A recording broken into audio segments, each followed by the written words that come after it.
Mom ഇങ്ങനെ വലിയ വാക്കുകളൊന്നും പറയല്ലേ. ദയവായി ഞാൻ പറയുന്നൊന്ന് കേക്ക്. മേഘനെ എന്റെ കൂടെ കൂട്ടിക്കൊണ്ടു പോകുന്നതിന് ഒരു കാരണമുണ്ട്. അതെന്ത് കാരണമാണ് മിഥുൻ? കളയാൻ വെച്ചിരിക്കുന്ന സാധനത്തിന്റെ തലയിൽ കയറ്റിക്കൊണ്ട് നടക്കുന്നു. അവൾ ഇന്ന് നമുക്ക് ആരുമല്ലെന്ന് നീ ഓർക്കണമായിരുന്നു. പക്ഷെ നീ ചെയ്തത് എന്താണ്? മോം, ഇത് മേഘനയോടുള്ള സ്നേഹം കൊണ്ടൊന്നുമല്ല, മോമിനെ ധിക്കരിക്കാനുള്ള ശ്രമവുമല്ല. ഇതിൽ മറ്റൊരു വലിയ കാര്യമുണ്ട്.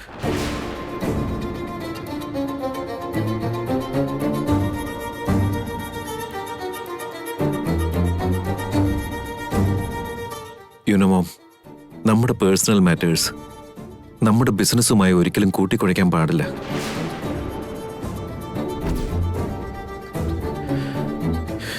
ഇപ്പൊ തന്നെ ആളുകൾ എന്റെ മാരേജിനെ പറ്റിയും ഡിവോഴ്സിനെ പറ്റിയൊക്കെ ചോദിച്ചു തുടങ്ങിയിരിക്കുക. അത് നമ്മുടെ കുടുംബത്തിനും ബിസിനസ്സിനും പേരുദോഷം ഉണ്ടാക്കും.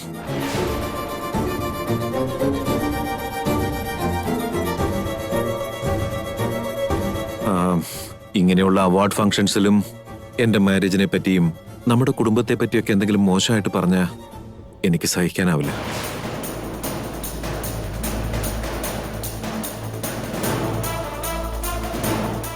ഞാൻ ഇത്തവണ മേഘനയെ കൂട്ടിയില്ലെങ്കിൽ ആ ഫംഗ്ഷനിലും പ്രസ് മീറ്റിംഗിലും ഒക്കെ അതേപ്പറ്റി ഒരുപാട് ചോദ്യങ്ങളുണ്ടാവും.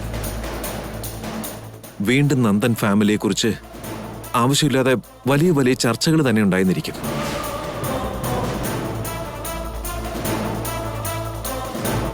മേഘനയെ ഇവിടുന്ന് അകറ്റി നിർത്തുന്നതോ അല്ലെങ്കിൽ അവോയ്ഡ് ചെയ്യുന്നതോ വലിയ കാര്യമുള്ള കാര്യമല്ല. പക്ഷെ അങ്ങനെ ചെയ്താ അതെന്റെ ബിസിനസ്സിലും കരിയറിലും ഒത്തിരി പ്രശ്നങ്ങളുണ്ടാക്കും.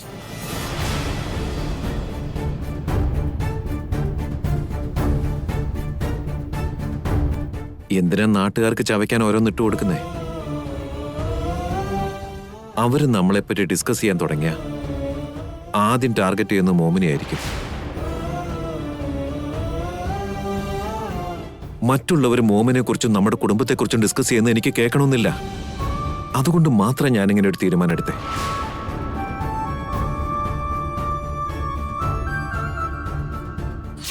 മോളെ, മിഥുന്റെ സ്വഭാവം നിനക്ക് ശരിക്കറിയാത്തത് കൊണ്ടാ അവന് നിന്നോട് അത്രയ്ക്കിഷ്ട. അമ്മയുടെ വാത്സല്യത്തെക്കാളും നിന്നോടുള്ള സ്നേഹം അവൻ വിലവെക്കുന്നുണ്ട്. അതെന്റെ ബിസിനസ്സിലും കരിയറിലും ഒത്തിരി പ്രശ്നങ്ങളുണ്ടാക്കും.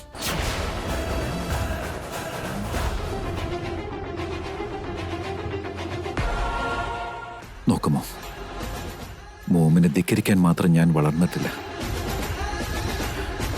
മോം വരച്ച വരയ്ക്ക് അപ്പുറത്തേക്ക് കിടക്കാൻ ഞാൻ അത്ര വലുതായിട്ടുമില്ല.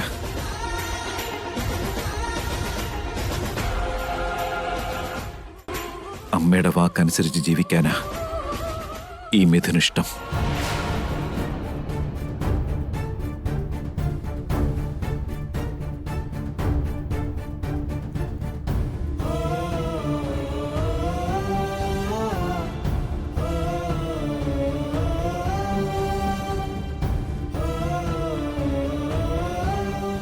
ശരിയാ മിഥുൻ, നീ ആലോചിച്ചതിൽ തെറ്റു പറയാനാവില്ല. നിനക്ക് ശരിയാണെന്ന് തോന്നുന്നത് ചെയ്യ. Thank you so much for understanding mom. പക്ഷെ എന്റെ പേടി മേഘന കാരണം നിനക്ക് എന്തെങ്കിലും അപകടം പറ്റുമെന്നുള്ളതാണ്. അങ്ങനെയുള്ളൊരു വാർത്ത കേൾക്കാതിരിക്കാൻ മാത്രമാണ് ഞാൻ അവളെ വിലക്കിയത് മോനെ. Don't worry mom, I will take care of it. അതോർത്ത് മോമിന് വിഷമിക്കണ്ട.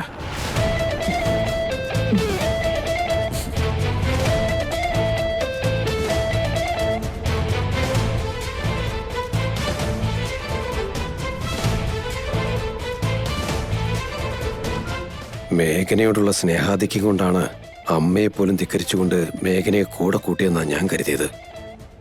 പക്ഷെ ഇവൻ ചിന്തിച്ചിരിക്കുന്നത് എത്രയോ സ്വാർത്ഥമായിട്ടാണ്. ഇങ്ങനെയാണെങ്കിൽ മിഥുനും മേഘനയും എന്തെങ്കിലും ഒന്നിക്കുമോ? പരസ്പരം മനസ്സിലാക്കുമെന്നുള്ള വ്യാമോഹം വെറും സ്വപ്നമായിട്ട് അവശേഷിക്കുമോ?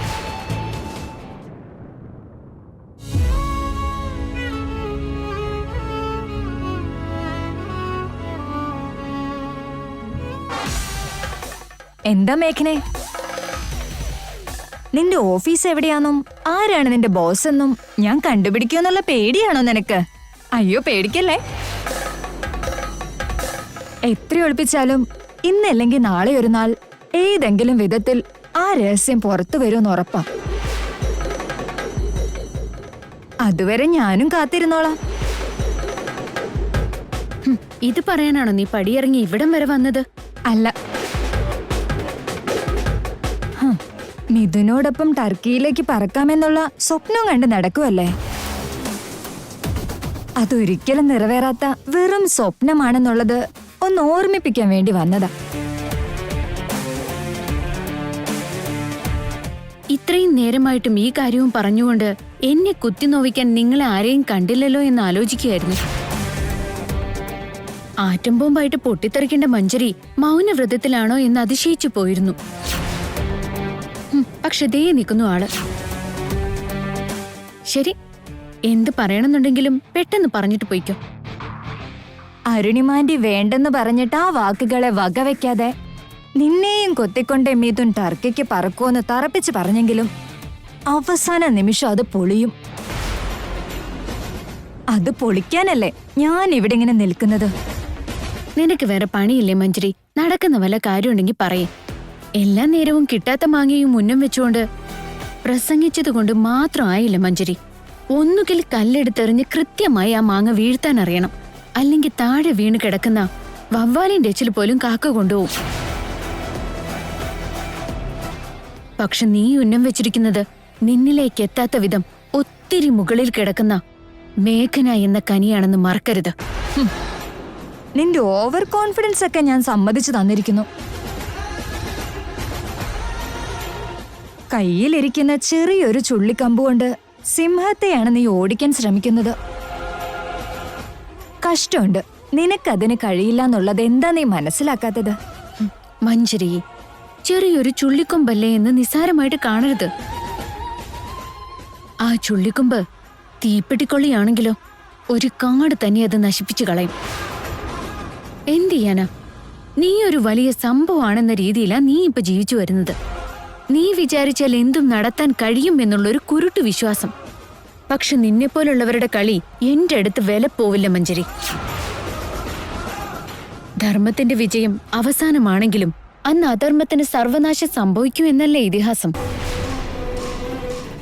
ദുഷ്ടന്മാരെ ചിലപ്പോ ദൈവം പന പോലെ വളർത്തും എന്നുള്ളത് ശരിയായിരിക്കും. പക്ഷെ ഒടുവില് കൈവിട്ട് കളയൊന്നും മറക്കരുത്. കുറെ പാപങ്ങൾ ചെയ്തു കൂട്ടിയതല്ലേ, ഇനി കുറച്ച് നന്മകൾ ചെയ്യാൻ നോക്ക്. ഒന്ന് പോയേ മഞ്ജരി, എനിക്ക് ഒരുപാട് പണിയുള്ളതാ. മേഘനെ, വാചകടിക്കാൻ നിനക്ക് നല്ല വിരുദ. പക്ഷേ ഈ നാവെങ്ങനെ ചങ്ങലക്കിടണോന്നും നിന്റെ വ്യാമോഹങ്ങൾക്ക് എങ്ങനെ വായിക്കരിടണോന്നും എനിക്ക് നല്ലോണം അറിയാം. നീ ചെവി നുള്ളിക്കോ. അധികം പോവില്ല ഈ വണ്ടി.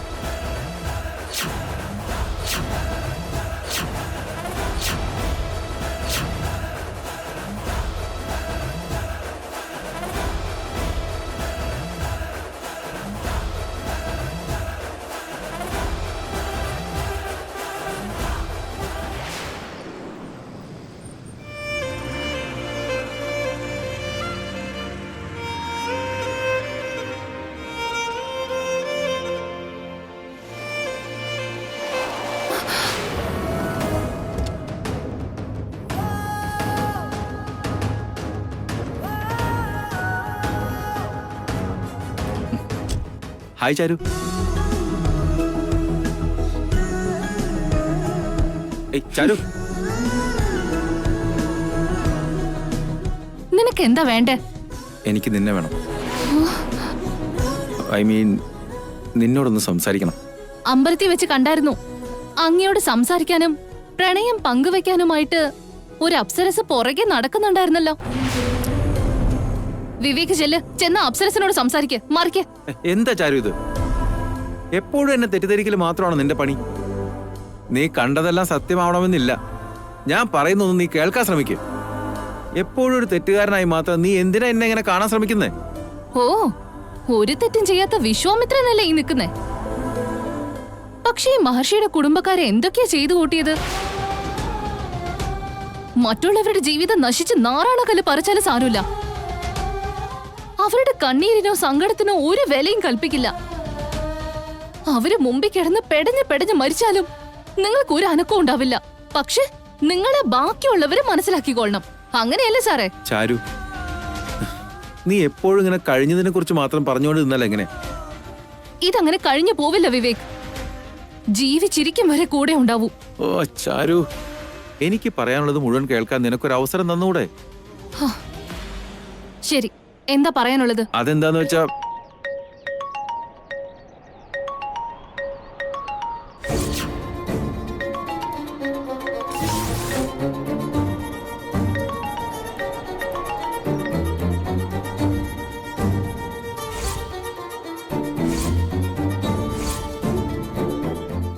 ശൈലജ, നിന്നോട് സംസാരിക്കാൻ ദേ അവൾ അവിടെ മുട്ടി നിൽക്കുക.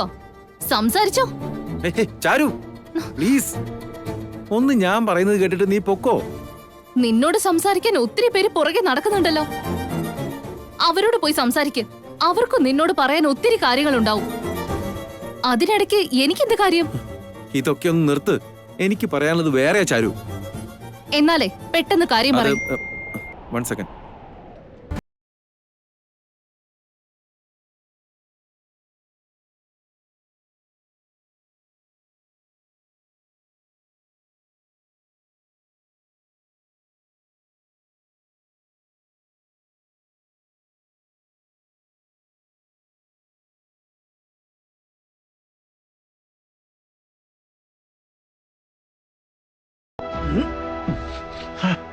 ഇവൾക്ക് ഇത് എന്തിന്റെ കേടാ? ഇത്രയും കറക്റ്റ് സമയത്ത് എങ്ങനെയാണോ അവ വിളിക്കാൻ പറ്റിയത്? ചാരുവിന് ഞാൻ പറയാനുള്ള മുഴുവൻ കാര്യങ്ങളും കേട്ടിട്ട് പോയാൽ എന്താ?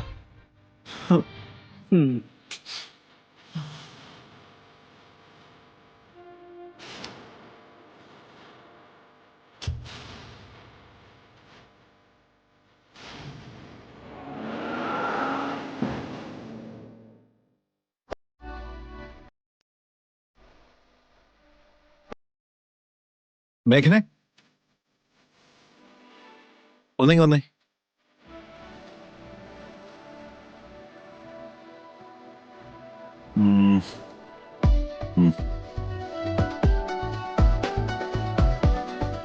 എന്താ മിഥുനേട്ടാ ഇത്? നിനക്ക് പാസ്പോർട്ടൊന്നും ഇല്ലല്ലോ. പാസ്പോർട്ട് ഇല്ലാതെ വിസ അടിക്കാൻ പറ്റില്ല. അതുകൊണ്ട് ടർക്കിക്ക് പോകുന്നതിന് മുമ്പ് നീ നിന്റെ പാസ്പോർട്ടിന് അപ്ലൈ ചെയ്യണം. ഇത് അതിന്റെ ആപ്ലിക്കേഷൻ ഫോമാ. നാളെ മറക്കാതെ രാവിലെ 10:30 മുൻപ് തന്നെ പാസ്പോർട്ട് ഓഫീസിൽ പോയി സബ്മിറ്റ് ചെയ്യണം. ആയിക്കോട്ടെ. നാളെ കാലത്ത് എനിക്കൊരു അർജന്റ് മീറ്റിംഗ് ഉണ്ട്. പാസ്പോർട്ട് ഓഫീസിലേക്ക് നീ പൊയ്ക്കോളൂ. ഞാൻ പോയിക്കോളാം ഏട്ടാ.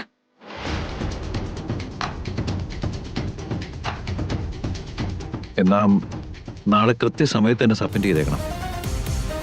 നാളെ ഇത് മിസ് ചെയ്താ പിന്നെ സമയത്തിന് പാസ്പോർട്ട് കിട്ടിയെന്ന് വരില്ല. അതുകൊണ്ട് ടർക്കിയിലെ അവാർഡ് ഫംഗ്ഷന്റെ ഡേറ്റിന് മുമ്പ് പാസ്പോർട്ട് കിട്ടിയേ മതിയാകും. അതുകൊണ്ട് ഇത് നാളെ തന്നെ കൊടുക്കണം. എന്ത് വന്നാലും നാളെ രാവിലെ തന്നെ ഈ കാര്യം മറന്നു പോകാതെ ഈ ആപ്ലിക്കേഷൻ സബ്മിറ്റ് ചെയ്തേക്കണം. നിനക്ക് എന്താ പറ്റിയത് മിഥുൻ? മേഘനയുടെ കാര്യത്തിൽ എന്തൊരു ഇൻട്രസ്റ്റാ നിനക്ക്? അവളെയും കൊണ്ട് ഒറ്റയ്ക്ക് ടർക്കിയിലേക്ക് പറക്കാൻ പോവാ? മിഥുനെ, അങ്ങനെ പേടിക്കേണ്ട കാര്യമൊന്നുമില്ലടാ. മേഘനയോട് ഒരു കാര്യം ഒരു വട്ടം പറഞ്ഞാൽ മതി. അവൾ അത് എന്ത് വന്നാലും സമയത്ത് തന്നെ ചെയ്തിരിക്കും. അതുകൊണ്ടൊന്നും അല്ല ഡാഡ്, ഇനി സമയമില്ലാത്തത് കൊണ്ടാ. ആപ്ലിക്കേഷൻ എപ്പോൾ കൊടുത്താലും പാസ്പോർട്ട് കിട്ടും. പക്ഷേ ടർക്കിക്ക് പോകാൻ പറ്റിയെന്ന് വരില്ല. അതിനുശേഷം കിട്ടിയിട്ടും കാര്യമില്ലല്ലോ. അതുകൊണ്ടാ ഇങ്ങനെ പ്രത്യേകം ഞാൻ അവളോട് പറയുന്നേ. മിഥുനേട്ടന് ഇതോടത്ത് വിഷമിക്കേണ്ട കാര്യമില്ല. ചെറിയൊരു കാര്യമല്ലേ, ഞാൻ ചെയ്തോളാം ഏട്ടാ. ശരിയെന്ന്.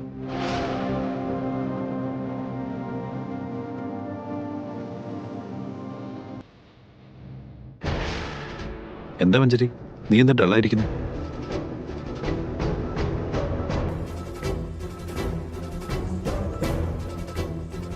നിനക്ക് വല്ലതും പറയാനുണ്ടോ? ഞാൻ പറയുന്നത് കേൾക്കാനുള്ള അവസ്ഥയിലല്ലല്ലോ നീ. എല്ലാ കാര്യങ്ങളും തീരുമാനിച്ചു കഴിഞ്ഞില്ലേ? ഇനി ഞാനെന്ത് പറയാനാ? മഞ്ജരി, ഇത് നീ മനസ്സിൽ എന്തോ വെച്ചോണ്ടുള്ള സംസാരമെന്ന് എനിക്കറിയാം. എന്താണെങ്കിലും തുറന്നു പറ. മനസ്സിൽ തന്നെ വെച്ചോണ്ടിരുന്ന എനിക്കെങ്ങനെ അറിയാൻ പറ്റും? എന്റെ മനസ്സിൽ എന്താ ഉള്ളതെന്ന് മനസ്സിലാക്കാൻ പറ്റാത്ത മണ്ടനൊന്നും അല്ലല്ലോ നീ.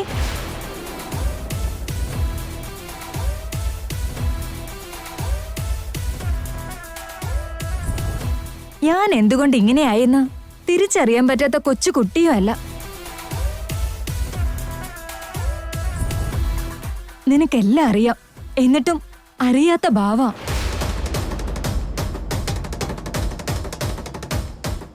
ആരോടും ഒന്നും നീ പുറത്ത് കാണിക്കില്ല, പക്ഷേ നിന്റെ ഇഷ്ടങ്ങൾക്ക് നീ പരിഗണന നൽകൂ. ഞാൻ വേണ്ടാന്ന് പറഞ്ഞൊരു കാര്യ നീ ഇപ്പൊ ചെയ്യാൻ പോകുന്നത്.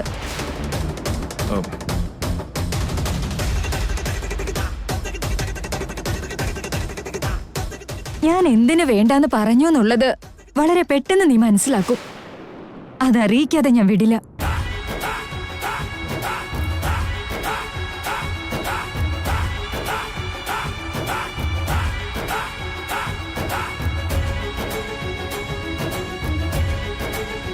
മോളെ മേഘനെ, മഞ്ജരി പറഞ്ഞു ഒന്നും മനസ്സിൽ വെക്കണ്ട. നീ നിന്റെ ഭർത്താവിനൊപ്പം പോയിട്ട് വാ. എന്റെ കുടുംബത്തിനുള്ളിൽ പ്രശ്നങ്ങളൊന്നുമില്ലാതെ നോക്കുകയാണ് എന്റെ കടമ. ഈ യാത്രയോടുകൂടിയെങ്കിലും നിനക്കും ഇതിനും ഇടയ്ക്കുള്ള അകലിച്ച കുറയണം. നിങ്ങൾ പരസ്പരം ഇഷ്ടപ്പെട്ടു തുടങ്ങണം. ഇത് മാത്രമേ എനിക്ക് വേണ്ടൂ. ഇപ്പൊ ഇവിടെ നടന്നതൊക്കെ അച്ഛനും കണ്ടതല്ലേ? മിഥുനേട്ടനെ നിർത്തിപ്പൊരിക്കാനുള്ള അധികാരം മഞ്ജരിക്കും. മഞ്ജരിയുടെ ചോദ്യങ്ങൾക്ക് ഉത്തരം പറയാനുള്ള ബാധ്യത മിഥുനേട്ടനും ഉണ്ട്. അവര് തമ്മിലുള്ള ബന്ധം അത്രയ്ക്കും ദൃഢമാണച്ച. അപ്പൊ പിന്നെ ഇനി എങ്ങനെയാണ് അച്ഛന്റെ ആഗ്രഹങ്ങളും സ്വപ്നങ്ങളും നിറവേറുന്നത്? അതൊക്കെ വെറും തോന്നലാച്ച. അങ്ങനെ പറയലേ മോളെ. എനിക്കും മിഥുനേട്ടനും തമ്മിലുള്ളത് ഒരു താലിയുടെ ബന്ധം മാത്രമാണ്. മിഥുനേട്ടനും മഞ്ജരിയും തമ്മിലുള്ളതാണ് മാനസിക ബന്ധം. അത് പെട്ടെന്ന് അറ്റുപോവില്ല. അതുപേക്ഷിച്ച് മിഥുനേട്ടൻ എന്നിലേക്ക് തിരിച്ചു വരികയില്ല.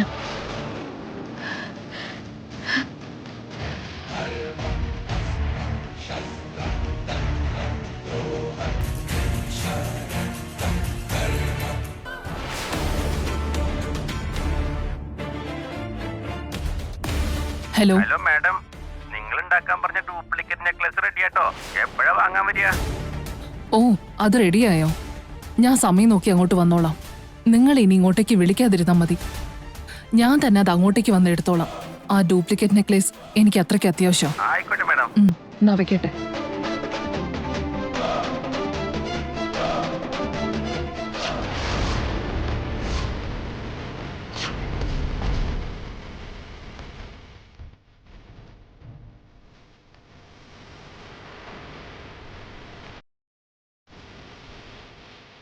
ഏത് നെക്ലസ് ആന്റി? അല്ല മഞ്ജരി, അത് എപ്പോഴും ഷോപ്പിങ്ങിന് പോകുമ്പോ എന്നെയും കൂടെ കൂട്ടാറുള്ളതല്ലേ.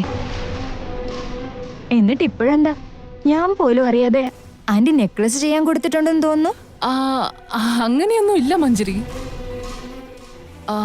എന്റെ കൂട്ടുകാരിയായിട്ടൊന്ന് പോയിരുന്നു. അപ്പൊ യാദൃശികമായിട്ട് ഒരു നെക്ലസ് കണ്ടപ്പോ തന്നെ ഇഷ്ടപ്പെട്ടു. ഉടനെ ഓർഡറും കൊടുത്തു. അത്ര തന്നെ. ആന്റിക്ക് വേണ്ടിയാണോ ഓർഡർ ചെയ്തേ? അതെ മഞ്ജരി. പിന്നെ ഡ്യൂപ്ലിക്കേറ്റ് ആണെന്നൊക്കെ പറയുന്നത് കേട്ടു.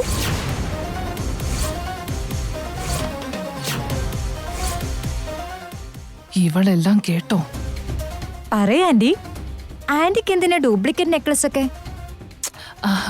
അതല്ല മഞ്ജരി, അത് ഡ്യൂപ്ലിക്കേറ്റ് ആണെങ്കിലും അത് കണ്ടപ്പോ എനിക്ക് ഒത്തിരി ഇഷ്ടമായി. അതുപോലെ ഒരു ഒറിജിനൽ ചെയ്യിക്കാൻ വേണ്ടിയാ ഞാനത് വാങ്ങുന്നത്. ഇത് കാണിച്ചിട്ട് ചെയ്യിക്കാൻ കൊടുത്താ അതേപടി അവര് ചെയ്തു തരുമല്ലോ. അതുകൊണ്ടാടി മോഡലായിട്ട് കാണിക്കാൻ ഓർഡർ ചെയ്തതാ. ഓ, അത് ശരി. ഞാൻ എന്തൊക്കെയോ വിചാരിച്ചു. ഈശ്വര, അവള് വിശ്വസിച്ചു. ആ ശരി, എന്നാ അതൊക്കെ ആന്റിയുടെ കാര്യങ്ങള്. അതിരിക്കട്ടെ, കാര്യം എന്തായി? എന്താന്നാ പറയാ ആന്റി. മിഥുനോടൊപ്പം ചിറകും പിടിപ്പിച്ചുകൊണ്ട് ടർക്കിക്ക് പറക്കാൻ അവള് റെഡി ആയിക്കൊണ്ടിരിക്കുക. അവളെ എങ്ങനെങ്കിലും പുറത്ത് ചാടിച്ച് മിഥുനോടൊപ്പം എനിക്ക് അവിടേക്ക് പോകണം. അതിനെന്തോ ഒരു പോംവഴി എന്റെ തലയിൽ ഒന്നും തോന്നുന്നില്ല ആന്റി. ഡോണ്ട് വറി മഞ്ജരി, അവര് പോകാൻ ഇനിയും കുറച്ച് ദിവസങ്ങളുണ്ടല്ലോ. അതിനോടകം ഒരു പ്ലാൻ ആലോചിക്കാം. പ്ലാൻ കിട്ടിയാലുടൻ അത് ഇംപ്ലിമെന്റ് ചെയ്യാൻ അധിക സമയമൊന്നും വേണ്ട. ആലോചിച്ചുകൊണ്ടിരുന്നാലേ അവർക്ക് പോകാനുള്ള ഡേറ്റ് ചടയെ നിങ്ങ എത്തും ചെറിയമ്മേ. എന്തെങ്കിലും ചെയ്യണമെങ്കിൽ ഉടനെ വേണം. നാളെ അവള് പാസ്പോർട്ട് ഓഫീസിൽ ചെന്ന് ആപ്ലിക്കേഷൻ സബ്മിറ്റ് ചെയ്ത് കഴിഞ്ഞാ അവളുടെ പകുതി തടസ്സം നീങ്ങി കിട്ടും. അതിനുശേഷം ഒന്നും നമ്മൾ പിടിച്ചെടുത്ത് നിന്നൊന്നും വരില്ല. ഹർഷിനി, ഇപ്പൊ നീ എന്താ പറഞ്ഞേ? എന്ത് പറയാൻ, നാളെ അവള് പാസ്പോർട്ട് ഓഫീസിൽ ചെന്ന് ആപ്ലിക്കേഷൻ എങ്ങാനും സബ്മിറ്റ് ചെയ്ത് കഴിഞ്ഞാ പാസ്പോർട്ട് കിട്ടുമെന്നാ പറഞ്ഞേ. സോ മേഘന ആപ്ലിക്കേഷൻ സബ്മിറ്റ് ചെയ്താലേ അവൾക്ക് പാസ്പോർട്ട് കിട്ടൂ. അവൾക്ക് ആപ്ലിക്കേഷൻ സബ്മിറ്റ് ചെയ്യാൻ കഴിഞ്ഞില്ലെങ്കിലോ? അവൾ അവിടം വരെ എത്തിയില്ലെങ്കിലോ? അതോടുകൂടി എല്ലാ പ്രോസസ്സും ലേറ്റ് ആവും. ലേറ്റ് ആയിട്ട് പാസ്പോർട്ട് കിട്ടിയിട്ടും കാര്യമില്ല. എക്സാക്ട്ലി മഞ്ജരി, നീ പറഞ്ഞതൊക്കെ ശരിയാ. മേഘനെ നാളെ ഒരു ദിവസം ആപ്ലിക്കേഷൻ സബ്മിറ്റ് ചെയ്യാതെ സ്റ്റോപ്പ് ചെയ്യാൻ കഴിഞ്ഞാ മതി. ഞാൻ ഏറ്റു. മേഘന മിഥുന്റെ അരികിലിരുന്ന് പുഷ്പക വിമാനത്തിൽ യാത്ര ചെയ്യുന്നത് എങ്ങനെയാന്ന് എനിക്കൊന്ന് കാണണം. ഇത് നിങ്ങൾ രണ്ടുപേരും കൂടെ നോക്കിക്കോളൂ, അതോ ഞാനും ഇൻവോൾവ് ആവണോ? ചെറിയമ്മേ, ഇങ്ങനെയുള്ള കൊച്ചു കൊച്ചു കാര്യങ്ങളൊക്കെ ഞങ്ങൾ തന്നെ മാനേജ് ചെയ്തോളാം. That's great.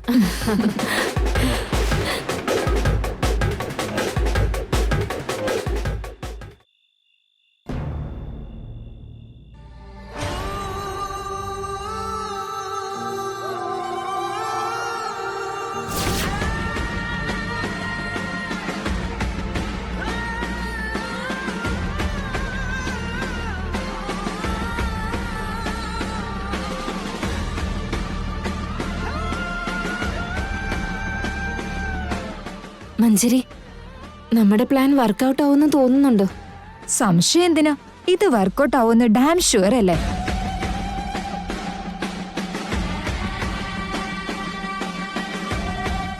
നമ്മൾ വിചാരിച്ച പോലെ ആ പ്ലാൻ ഇത് ഇംപ്ലിമെന്റ് ചെയ്തോളും. നീ കണ്ടോ?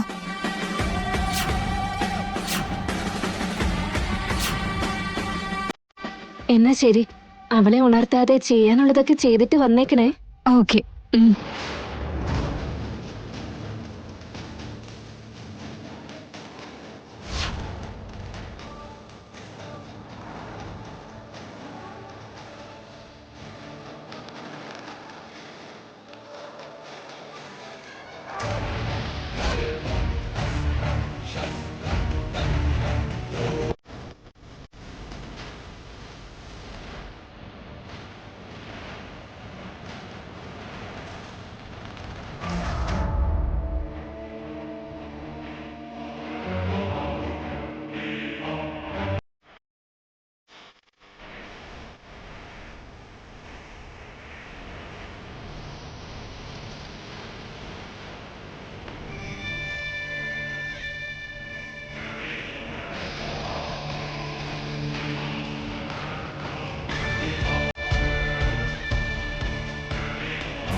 എടി മേഘനെ, മിഥുന്റെ അരികിലിരുന്ന് സുഖിച്ച് യാത്ര ചെയ്ത് അങ്ങ് ഫോറിൻ കൺട്രിയിൽ കറങ്ങുന്നത് സ്വപ്നം കണ്ട് കിടന്നുറങ്ങുക അല്ലേ? നിന്റെ ചിറകുകൾ കൊയ്തു മാറ്റാനും കാലുകൾ തല്ലിയൊടിക്കാനും ഞാൻ ഇവിടെ ഉണ്ടടി. ഒടിഞ്ഞ ചിറകുകളുമായി നീ ഇവിടെ കിടന്ന് പെടയണം. ഒരിക്കലും നിന്നെ ഞാൻ മിഥുനൊപ്പം പറഞ്ഞയക്കില്ല.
ശോ, മിഥുനേട്ടന് ഇറങ്ങി വരാൻ കണ്ടൊരു സമയം.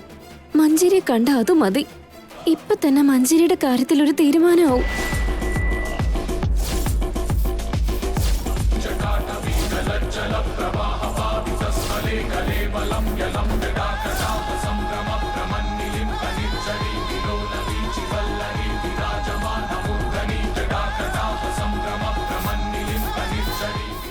അയ്യോ മഞ്ജരി, മഞ്ജരി.